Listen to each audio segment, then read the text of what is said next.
Hola, vamos a hablar un poquitito de geopolítica. Un contexto muy fuerte en la geopolítica mundial porque estamos en un contexto de guerras, de intervenciones militares de parte del imperialismo, del sionismo, imponiendo un nuevo orden del capital a nivel de la fuerza guerrerista, imperialista. Y bueno, en ese contexto, ayer, en el estado de Florida, en Estados Unidos, hubo una reunión de 12 presidentes de extrema derecha muy reaccionaria de la región latinoamericana. Entre ellos se encontraba el presidente de nuestro país, Javier Milei, junto con y bajo el patrocinio de Donald Trump, el actual jefe del imperialismo yanqui. Bueno, en esa reunión, que se llamó el Escudo de las Américas, miren el nombre, el escudo de las Américas, que en realidad ese nombre, ¿por qué? Porque es un escudo para quién? Para no para los americanos de América Latina, sino para los americanos del imperialismo yanqui. Un escudo para el imperialismo yanqui, o sea, un escudo es esa cuestión de América para los americanos, pero para los americanos del norte de América, pero no para los mexicanos y canadienses, para Estados Unidos. Bueno, por eso es el escudo de las Américas. Básicamente eso. Bueno, en ese contexto, los 12 presidentes títeres de la política y la geopolítica yanqui en la actualidad, firmaron un documento en donde subordinan a sus países, entre esos países el nuestro, la Argentina, subordinan a la estrategia militarista, intervencionista yanqui en el mundo y acá en la región, porque ¿qué firmaron? Que bueno, ante amenazas, ante peligros en la región, bueno, los países se tienen que proteger con la fuerza militar estadounidense, ¿no? Digo, esto es una repetición de las doctrinas imperialistas que vienen desde el siglo XIX, desde aquella doctrina Monroe, hoy llamada doctrina Monroe, digo, la D por Donald Trump, por Donald Trampa. Bueno, esa doctrina este, hegemónica, dominante para todo el continente, para todo el hemisferio americano que construyó Estados Unidos en el siglo XIX, la doctrina Monroe, donde decía que América era para los americanos. Pero no es que América, el continente americano era para toda la región latinoamericana y americana y para todo, no, era para los americanos del imperialismo yanqui, era para el imperialismo yanqui, América para... O sea, claro, los yanquis americanos son ellos, ¿no? Digo, no, cuando se habla del deporte que juegan ellos, que es el fútbol americano. Bueno, por ejemplo, al fútbol que jugamos acá, bueno, que inventó por los ingleses, los yanquis le llaman soccer. Bueno, pero al fútbol que inventaron ellos, que es otro deporte que no tiene nada que ver con nuestro fútbol, le llaman fútbol americano. Bueno, pero ellos se consideran americanos, el resto no es americano. Digo, los cubanos que viven en Miami son cubano-americano, como si no fueran, como si vivieran en Cuba no fueran americanos, ¿no? Solamente si viven en Miami son americanos, ¿no? Una cuestión. Bueno, el tema es que con la doctrina Monroe decían América para los americanos. Es decir, nuestro continente tenía que ser subordinado a la hegemonía del imperialismo yanqui. Nuestros recursos eh, para proveer al potencial imperialista de Estados Unidos. Nuestra cultura asimilada a la hegemonía yanqui.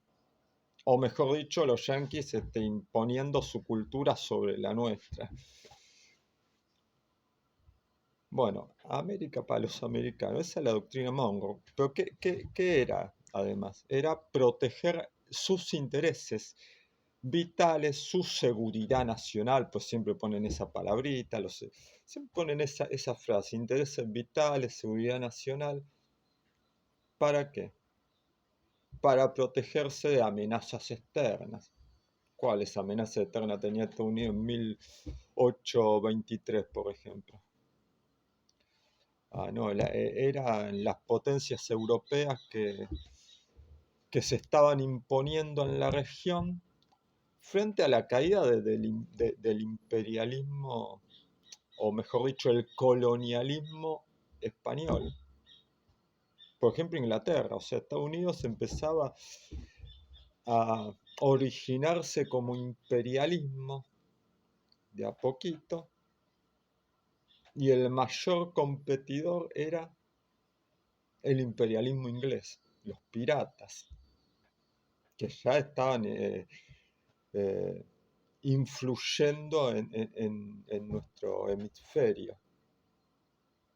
Bueno, acá muy fuertemente en la Argentina, con el empréstito de la banca inglesa que impulsó Rivadavia y que nos endeudó a perpetuidad por casi un siglo. Bueno, entonces la amenaza externa, digamos, los intereses vitales de Estados Unidos en nuestra región eran amenazados, por ejemplo, por Inglaterra, para poner un ejemplo. Ya sobre finales del siglo XIX, Estados Unidos empieza a intervenir más fuertemente en nuestros asuntos. Por ejemplo, una de las cuestiones fue la guerra ya que estamos con el tema de Cuba también, que a Cuba la están amenazando, la están haciendo mierda con el bloqueo criminal que impone el imperialismo yanqui,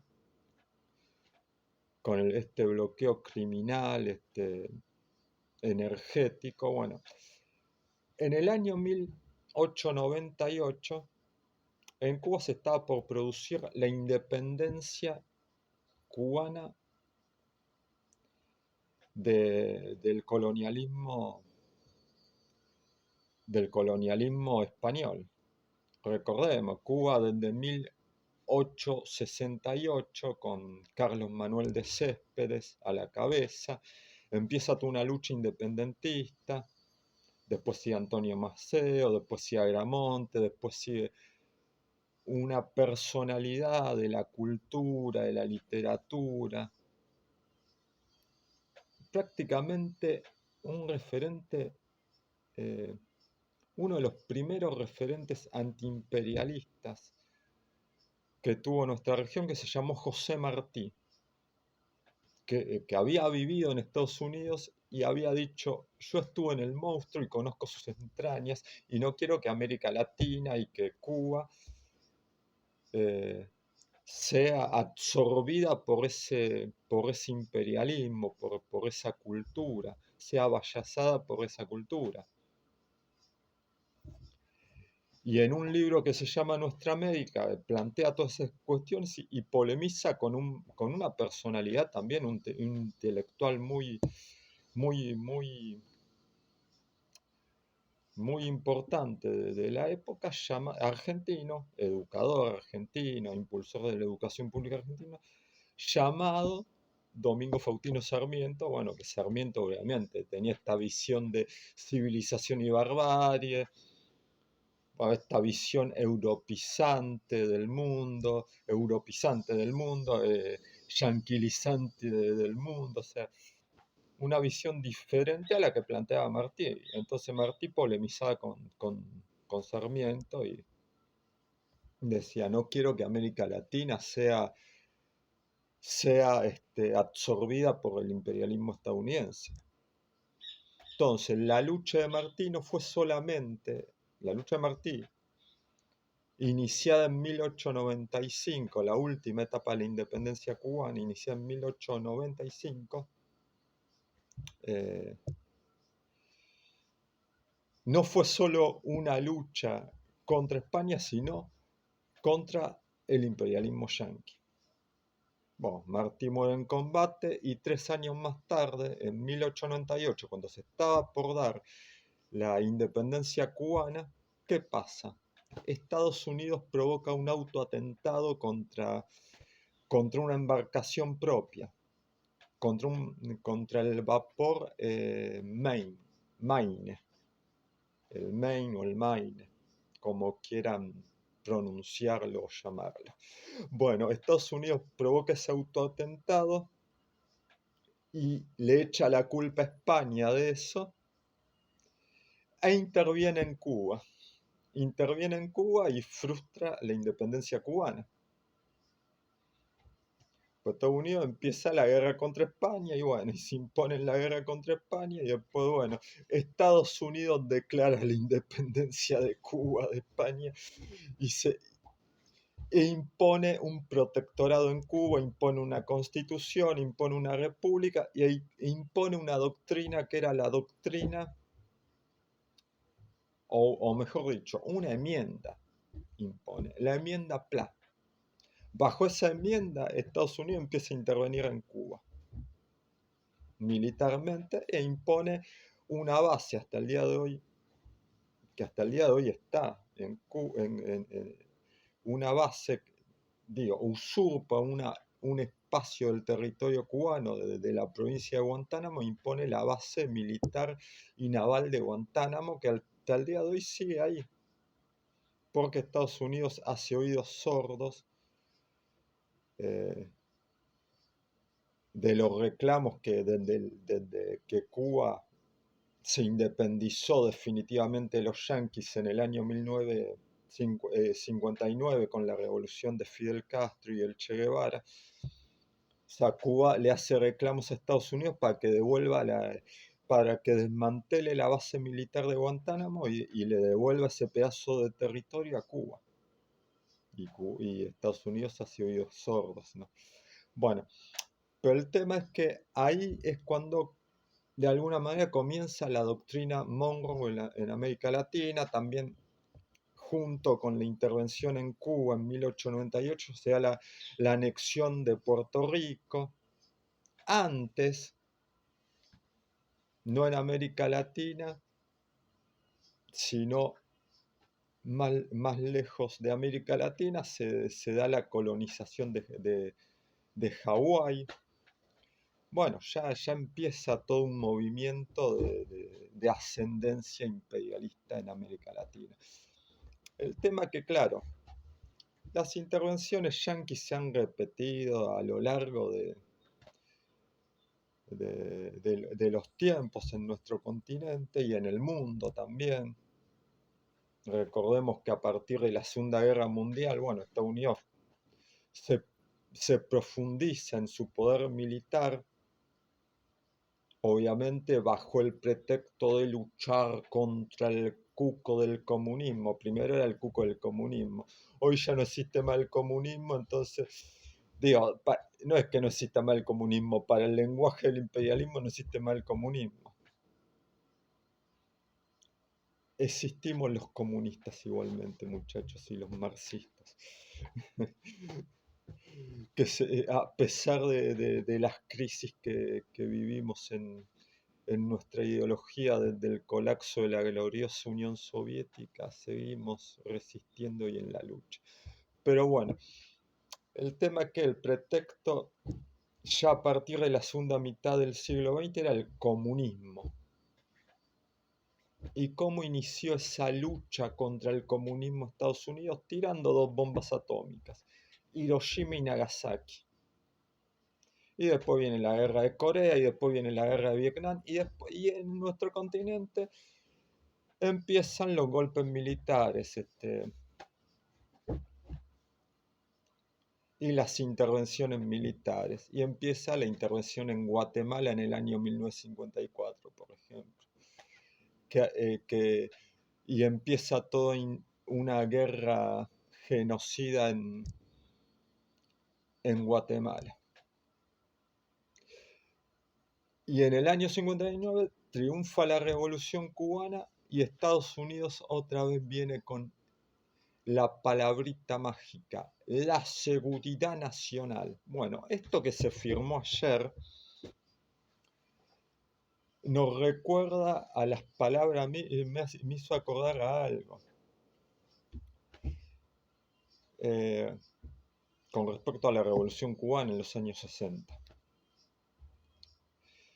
En el año 1960, en el marco de la Organización de Estados Americanos, esa organización fundada a finales de los 40, bueno, que tuvo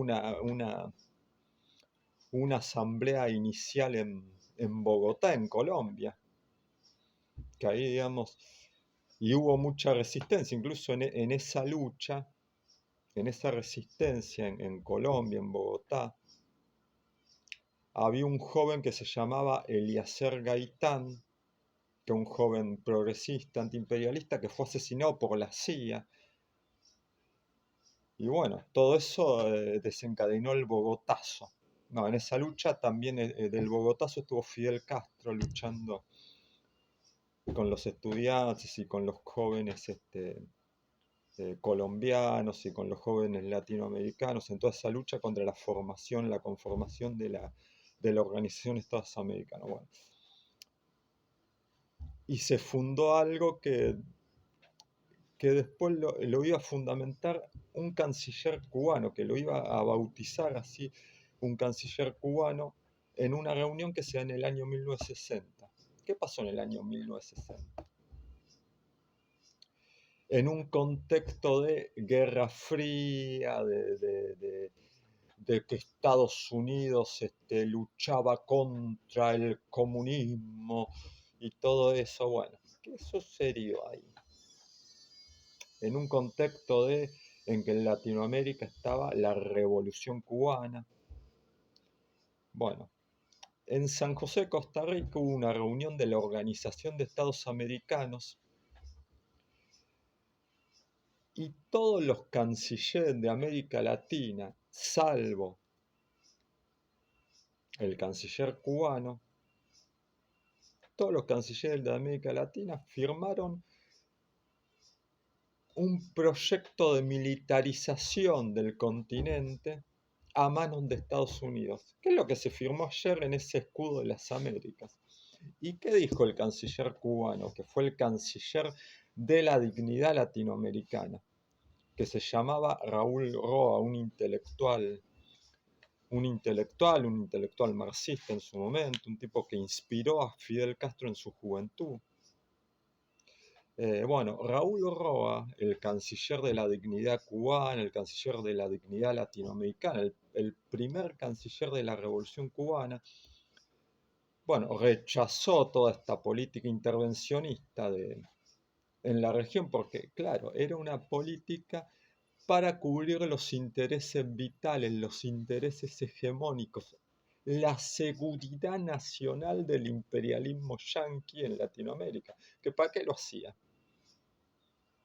Por la amenaza que representaba la revolución cubana. Bueno, hoy Trump hace un documento de que Cuba es una amenaza a sus intereses nacionales, a su seguridad nacional, a sus intereses vitales. Bueno, eso fue lo mismo. Sakú era una amenaza y la Unión Soviética y el comunismo, entonces había que, no, ante esa amenaza había que militarizar toda América Latina. Entonces Raúl Roque dijo, bueno, la OEA es un ministerio de colonias del imperialismo yanqui. Bueno, ayer se fundó un nuevo ministerio de colonias del imperialismo yanqui. Ayer Milei chupándole las medias al genocida Trump y todos los presidentes títeres de la región fundaron un nuevo ministerio de colonias.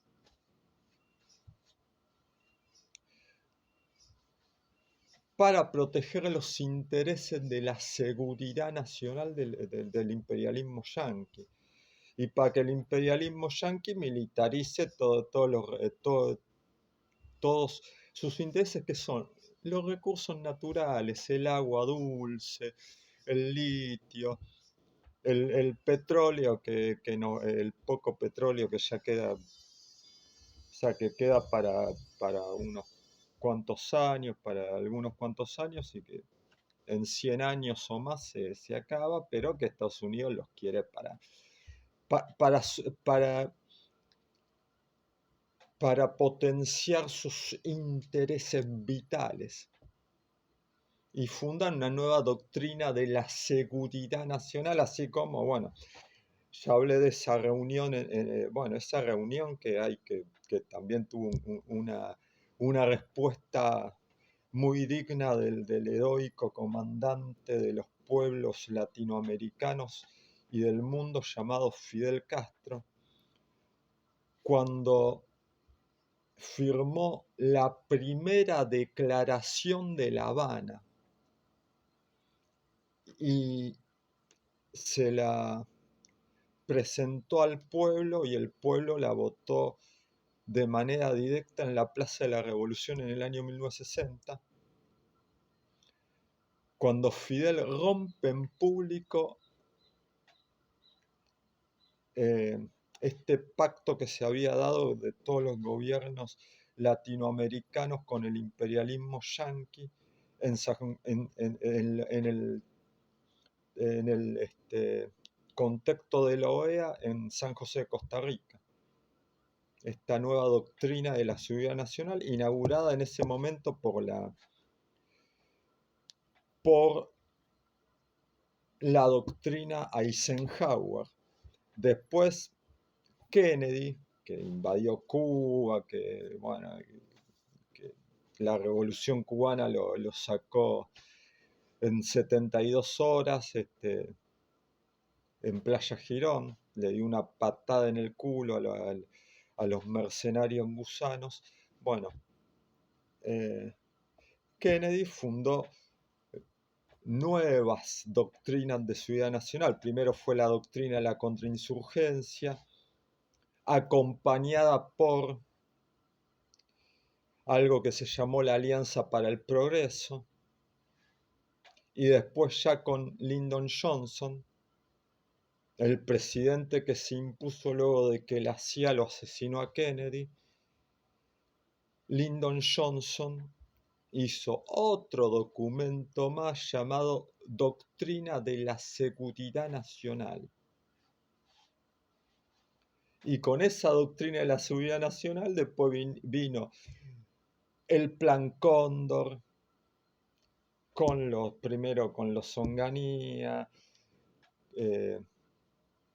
con la intervención militar yanqui que asesinó al Che Guevara en Bolivia, con el golpe de Estado de Banzer en Bolivia en el 71, con el golpe de Estado en Uruguay en el 73, con el golpe de Estado que asesinó a Allende en el 73 en Chile, con el golpe de Estado genocida de Videla y compañía en el 76 en la Argentina, y fundaron lo que fue el Plan Cóndor, un plan criminal, Plan Cóndor, y después la doctrina Charlie en Centroamérica, donde las diferentes administraciones, primero la de Jimmy Carter con su asesor Brzezinski,